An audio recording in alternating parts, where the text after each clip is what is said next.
Hello, and welcome to 100% Real with Ruby. Now, I speak a lot about getting your training programming in check because honestly, it's probably the biggest missing link to why people do not look the way that they want to look and not have the hardness that they want to have because it's like this goal body that's out there is well trained, it has shape, it has muscle. That is what we are in this for. Like, that's why if aside from health, fitness, and anything else that comes with it, most of us have this aesthetic goal.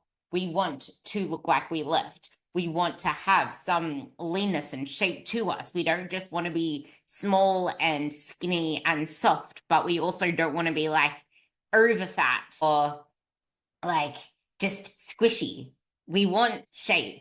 And the more that we can invest into our muscle bucks, the better it's going to be for us long term when we're 50, 60, 70, and onwards. Because not only is that our metabolism, but that's going to help us keep some form of mobility, functionality, fitness, et cetera, et cetera. But there is still like, this is why we need to go through this process of building muscle, of understanding this whole process of physique development, because physique development isn't just an aesthetic thing.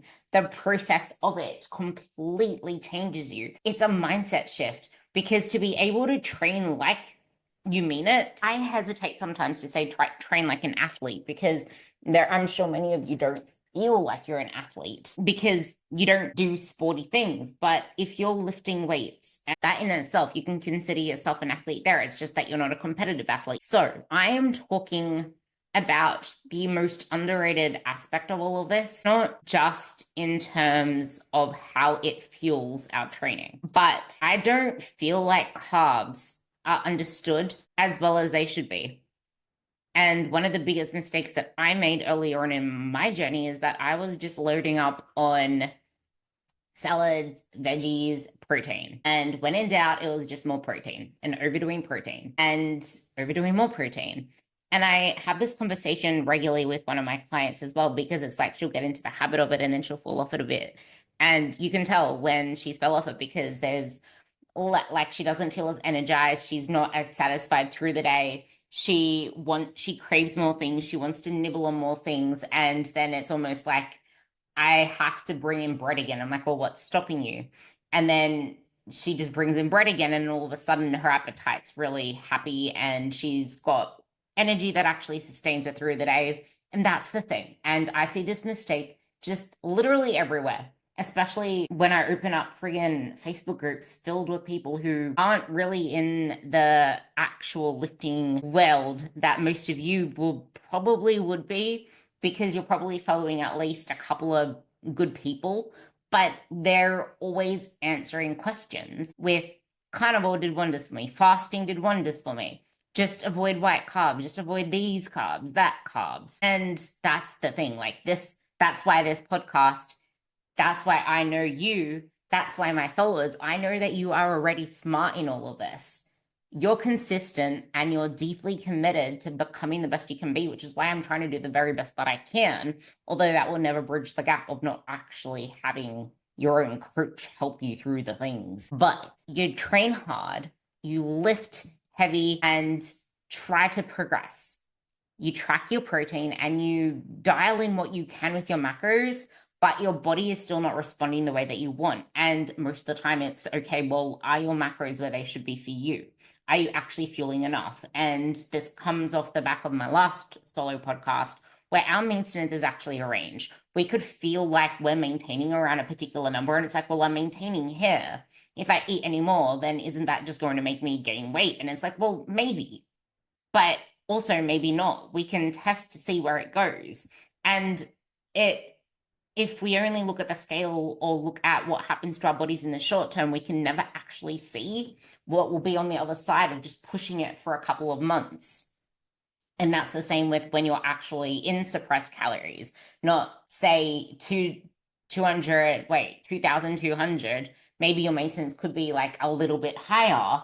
That's a different kind of, let's see where your calories are versus the 1,500 people who think that that's their doom and gloom, and anything more just. So if you don't have a lot of calories to play with, that makes this even more difficult because you do want your protein in there. And I do like really high protein intakes, but not at the expense of carbs, because carbs are your fuel and protein doesn't really get used all that well. And carbs aren't just fuel, they're sustained energy, they're recovery. They are what help make your body a little like harder. Not only does it help buffer cortisol, but it fills up your muscles because that's where most of the water is pulled into. And if you're fueling better and you're training harder and you have more energy through the day, then there's more benefits to carbs there.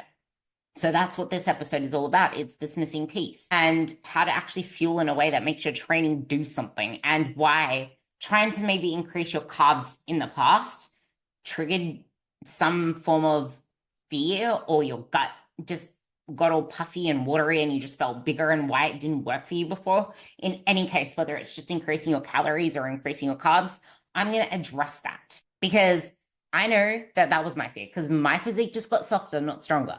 I just felt more puffy, not bloated. And so many other women would say that they feel like they're allergic or intolerant to carbs. That I never said, but I did say the prior ones. And you were not alone. Like, it's very, very common. And especially when eating clean is your only way to go, that can actually have you feeling a little bit more like, oh my God, my gut. Because now that's a lot of like fiber and voluminous foods that can actually have an issue as well, just as much as lacking fiber. But I'm not going to touch on that because I think people could do more with eating a lot more fruit and veggies. But you also need a lot more complex carbs, because while protein builds the house, it's like, what's the whole point having the bricks there if you don't have the workers and the tools to do anything? It's like you can have all the bricks you want, but there's gonna be no house built if you haven't yet got workers to put the bricks into place. It's like it'll work for a little bit because you can do some of the work yourself, but then you're gonna get tired and you're going to want to hire a team. And you don't even know what you're doing because you're not a construction worker. You didn't go and learn how to do this shit. So you can like slab together a botchy job and get part of the way, like newbie. That's where the newbie phases come in. That's where like the initial muscle gains come in. And that's why people usually stay stuck doing what they used to do, it like what they used to. I've said this in nearly all of my solo podcasts. Like, everything works until it doesn't, which is why we stay married to those things. Because it's like, well, I know this works because I see results. It's like, well, yeah, you see results, but have you actually progressed since you saw the initial results to the degree of the work that you're putting in? And that's where carbs come in, because where people go wrong is when they increase their carbs or when they increase their food, they think that that is going to be the magic itself. Versus, what is it that the food and the carbs are helping you do? Now, I'm not talking about getting out of your suppressed maintenance, because that is a completely different topic. Your body's going to be using that for the fact that it needs it to optimize its functions. A lot of people have so many suppressed functions in that suppressed maintenance state. Like, your body stops wasting energy. Your body starts to hoard it all. Like, you won't expend as much heat. You won't expend as much, because it, like, when you're making ATP, which is the energy currency for whatever it is that you do, you don't just make ATP, it lets off heat and it wastes energy in that ATP making process. But as you get into that deficit, it hoards more and more calories and more energy. Now, that is not going to happen. That's not going to be your metabolic adaptation in a normal fat loss phase. But if you're going to stay chronically dieted down and you have zero strategy to any of that, that is when shit hits the fan, because all of your hormones are going to downregulate with it too. So back the way we were with the carbs. What is that? What are those carbs helping you do? They're going to be helping you fuel more, move more, have more energy. They're going to help you push more in your performance. And that isn't going to happen straight away. That is going to be a continual, gradual process. But if we're going to also chuck in more training, that gets rid of the process. Like, that gets rid of the purpose, because the goal isn't to eat more to do more training. It's to eat more to get more quality training, to then recover from that quality training, because then we are going to progress over time. And that's the second place where people go wrong. You don't need a huge surplus to build muscle. And you don't really need to go into a surplus at all at first. You just need to build your maintenance up. And once you've built your maintenance up, that's when you can then go into a slight surplus, because that is what we need to do. The other mistake that a lot of women make isn't on the eating more side, it's eating more, but only slightly. So then you don't really see the changes, you don't really get the benefits that you want through your body. But then because we've been so indoctrinated into this whole, if I'm not feeling smaller and empty and hungry, and if I'm not in this like dieted state, then something feels uncomfortable, then I'm puffy, I'm full. And as you start to train harder because you are eating slightly more, just not enough to get into a adequate building phase, which you are building at first because you're eating more than before. So that's already increasing your performance. So you're technically building muscle if your training is right. But if you're only going to teeter inside of the middle of maintenance, like that metabolic middle, you're no longer slashing calories, you're no longer overtraining. You're in a place where you can see results, just not in this like high maintenance, low surplus. I like to call it aggressive maintenance into a slight surplus. So then if you still use the same tactics of, I'm going to diet every summer, I'm going to slash my calories now because I feel like I've built enough muscle and it's only been like 4 months, 6 months, even a year, that isn't going to get you anywhere. Not unless you are someone who has a lot of weight to lose. Because if you have a lot of weight to lose and you're treating this like a, let's just not focus on dieting and let's build myself up to a place where I can get into a diet, that's a different podcast. And I've already done one on that, and I can easily do more if you want one.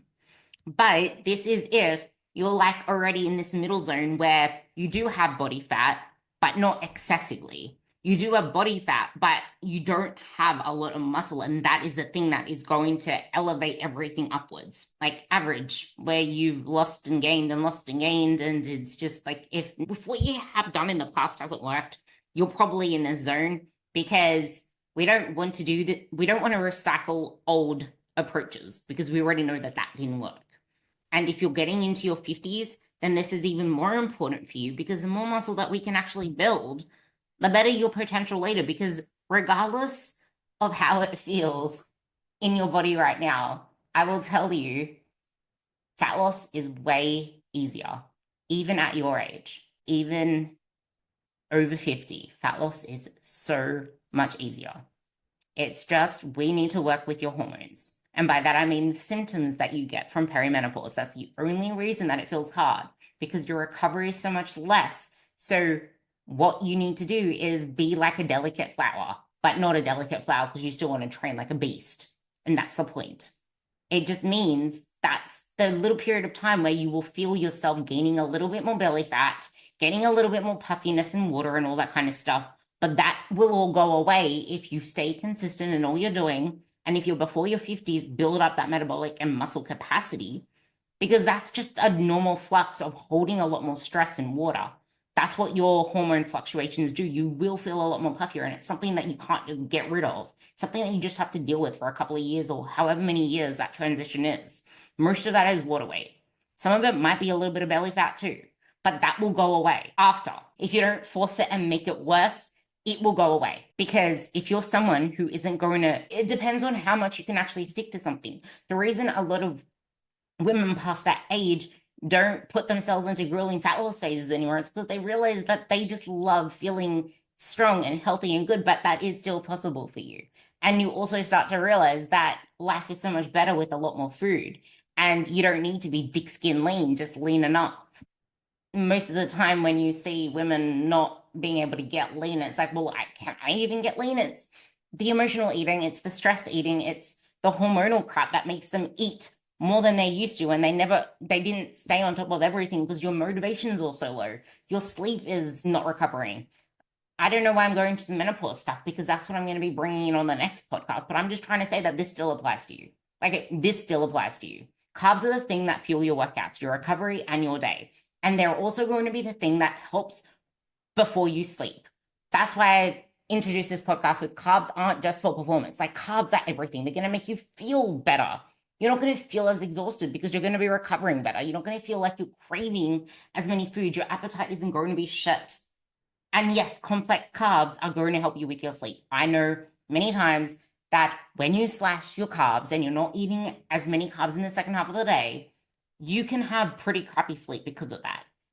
And I never talk about alcohol in this podcast, but I would assume that most of you already know that. It is wildly misunderstood because you cannot build a physique on protein alone. All the protein and macro hacks are not enough to build what you want.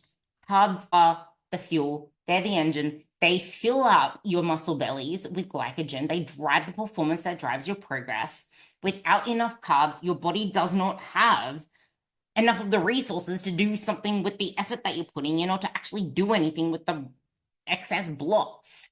Like, it's there for a reason. And I know I get really hard on myself when I know I haven't been fueling my performance because my potential is capped right now because my recovery isn't the best that it can be. Because hello, I'm human.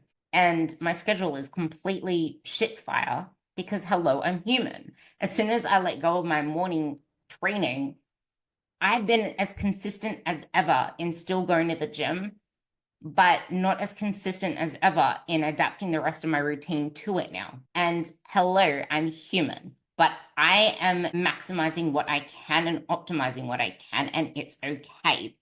I am still eating a shit ton of carbs. I'm still eating a shit ton of calories. It's just not performance nutrition the way that I teach it.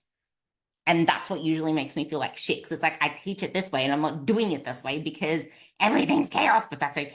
It's just if you're not eating at least 200 grams of carbs, you're not even following sports nutrition recommendations. Like sports nutrition recommendations, most women should be eating at least 200 grams of carbs. Unless you're in a fat loss phase, that might need a little bit of tweaking. But outside of a fat loss phase, this isn't bulking. 200 grams of carbs isn't even scraping the range. It's just the starting point of enough carbs. Usually 250 to 300 is the typical range. And then up to 350. Like that's what it typically is. I would say 4 to 5 grams per leanish body weight. I would typically say body weight, but if you have a lot of body fat, then I would not go off your body weight. I try to guesstimate what to go off, which I typically go off about 60 to 65 kilos for the majority of women who are 65 to 70 kilos. I just scrape off that 5 kilos, depending, because we don't want it for the actual lean body mass. It's just like adjusted for excess body fat, if there's excess body fat.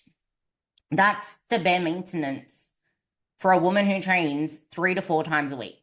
Yes, 3 to 4 times a week. 2,000 calories, 200 grams of carbs is bare minimum maintenance for a woman who trains 3 to 4 times a week and lives a full life because it's the activity outside of the gym. And I'm guessing if you're listening to my podcast, you're someone who cares about your health and your fitness and being the best you can be. So you would be getting at least 8,000 steps, if not 10,000. But yes, it's just, I see most women eating only half of what they should be eating with carbs, like 150 carbs. It's like, no, we need to bump them up to 200 to 300. It's just really difficult at first when we still have some fat to lose, when that's when we might teeter around the 200 gram mark. Less if you have excess body fat to lose because you have a lot of stored energy on your body. So this is where it's just like all the nuance comes in. And I hope that kind of covers that and how beneficial it can be. Because also at the same time, if you're training really hard, you don't want to be on your ass the rest of the day because that impacts your metabolism. So if we can get you to a place where you're recovering really well and you still have enough energy to go through the day, that is what we want. And we've been conditioned to fear the very thing that our body not only needs the most, but our performance relies on, our physique relies on. And then the first thing we end up cutting is carbs. And then the first thing we end up struggling with and not being able to stay consistent to our diet because of the fact that we just cut out something that our body's craving. And then if our body isn't recovering, we're going to start craving more things. Because when we are depleted, we have like a blood glucose drop, and then that's when our cravings increase. And there are some carbs that also help with serotonin and dopamine. So without the serotonin and dopamine, that's when we start to crave more things. And that's typically why a lot of people go to food for comfort eating, because it helps with the neurotransmitters. That aside, I talked about mistakes that people make that kind of is why we're afraid of it all, because eating more didn't work for us last time. It just made us fluffy or bloated or fat, or our bellies just, and we just started feeling really big. If you have anxiety around food or around carbs, that is going to disrupt your gut. That is going to lead to inflammation in the gut. That's going to lead to puffiness and water retention, because that is stress. And that's what stress does. It impacts your digestion. It impacts your ability to absorb things in your gut. This isn't going to make you fat. It's just stress and digestive issues. But it can become a chronic issue, because if you're not absorbing the nutrients you need, that's when it becomes we need to actually talk about this. Fearing food is usually why we end up bloated with things and feel like we are intolerant to carbs, or we're not used to feeling full or hydrated from glycogen and water. We're not used to actually feeling this full feeling. So we're like, oh my God, this is a bad thing. It's like, no, that's what carbs are meant to do. Eating more only works if your training and your lifestyle also give your body a reason to use it. I don't just want to say make yourself like use the food, you need to earn your food thing. That is not what I'm talking about. I'm talking about past the stage that you're actually eating enough. That's why I started with the 200 grams of carbs, 2,000 calories. That's bare minimum maintenance for most people listening to this podcast. For some of you, if you're a smaller woman, I might do a podcast on that very soon, but maybe your maintenance is around the 800 to 1800 to 1900 mark. So there's that as well. But once we're at this part and we start to eat more carbs, we start to eat more calories, we need to have our training in the right direction. We need to fuel with direction. And that's another reason it doesn't work for a lot of women. They typically save a lot of their food for nighttime, or a lot of their food for the weekends, not actually food for the purpose it's for, which is to fuel your training and for recovery, but also to fuel your day. If you train at nighttime, it's not like, okay, let's fast and then fast and then feast, because you're active during the day and you want to be active during the day. And I remember when I was literally maintaining on 1,300 calories and my body adapted that hard, even though I was doing all the things, my metabolism wasn't broken, but because I was hardly eating through the day, I was ravenous. My belly was a mess because I was trying to like eat all of these just calorie-free bullshit, trying to fill myself up back then. I was tired. I would go to the gym and then I would flip on my bed. That stuff impacts you, and that is what carbs help with. Like, carbs are just, they do so much for you. And that's why I get annoyed at myself when I know that I could be optimizing my carbs more. And that's what I wish so many of you could come to the phase of, where it's not like getting annoyed at yourself because you ate too many, but getting annoyed at yourself because you know that you're not fueling your best potential. And that's what beats me up every single time. The only thing that beats me up is that, because it's like, I can't complain about the progress I'm not getting in strength or physique if I'm not actually doing the things. So I need to actually figure out how to do the things. Otherwise, don't complain. And that is what I tell myself, which is why I'm like, I wish more people could just like get this dialogue into their head. It's like, okay, well, if I'm not seeing the results, then what is it? Like, what is it that I am not doing right now? What can I improve? It's not a matter of doing more things. It's a matter of what am I doing right now that's holding me back? Figure out what's holding you back first. Because fueling without direction is like filling up a car to go nowhere and it just sits there. Like, you want to actually drive somewhere. That's why you fueled up the car. Do something with the stuff in the right way. And you want to actually have a direction to go to, which is, let's build muscle. Let's have a plan on paper for your program that has purpose, that excites you. But I don't expect you to have that purpose straight away. That comes with, I really don't. Like, if you haven't got one right now, I don't blame you either, because you've never actually felt freaking good in the gym. Like, you've never felt alive and energized and, oh my God, I'm well fueled. Like that kind of stuff. Once you enter the gym with that in your mind, everything changes, and then you start to want to chase more things. That puffy feeling, whenever you feel that puffiness, that's got to do with a lack of recovery, overtraining, just feeling different, eating more for the first time in your life. But most of the time, that puffy feeling is from some mismatch in your inputs as in what you're doing, your inputs and your ability to drain the bucket. So the inputs into the stress bucket, and then your ability to drain it, or your ability to at least manage it and carry it. It's most of the time that we need to rewire this narrative with the mindset of Performance first, physique follows. Performance first, physique follows. Better energy means you'll lift heavier, means you'll feel better, means you'll want to show up more, means you'll want to have more things to chase, means you're going to put in more effort because now you're excited. And better recovery means you not only train with more intensity, but you're able to come back at it again with the same intensity. And you just have something that keeps you in it. You need to be in it to win it. And I think that's something I did want to talk about before as well, but that kind of lost my train of thought, ADHD things. And it's late at night and my ADHD meds have worn off. But I do feel like this part is really important because if we can understand how all of this integrates, not only will you start to see your results take off, but you will feel a lot more in control of your results because now you have something to work towards. That's what I was going to say. I'm thinking of doing a podcast on the actual nature of training progress and what usually holds people back with their training progress when they feel like things aren't working anymore or when numbers aren't moving or what happens when you keep regressing on some moves and then progressing and that sort of thing.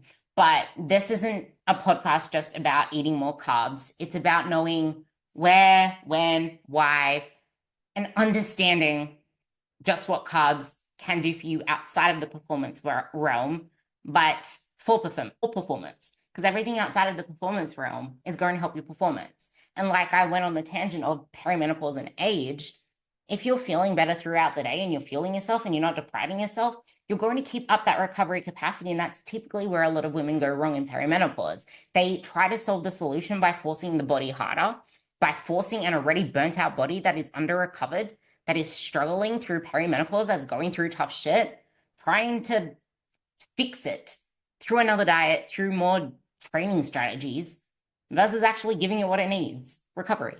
And it's the same thing with you, with a crazy life, with whatever it is. I do have a guide on how to eat to perform. If you do want that, just shoot me a message on Instagram, TransformXRuby. But otherwise, there's nothing wrong with your body. It's not that your body doesn't respond. It's not that you're intolerant to carbs or there's something unique about you that just blows up or gets puffy. There are a lot of people, there are a lot of women that say the same things. Sometimes you might see them complain about it on Facebook forums if you're in there. Other times you might not even know because people do not share the behind the scenes.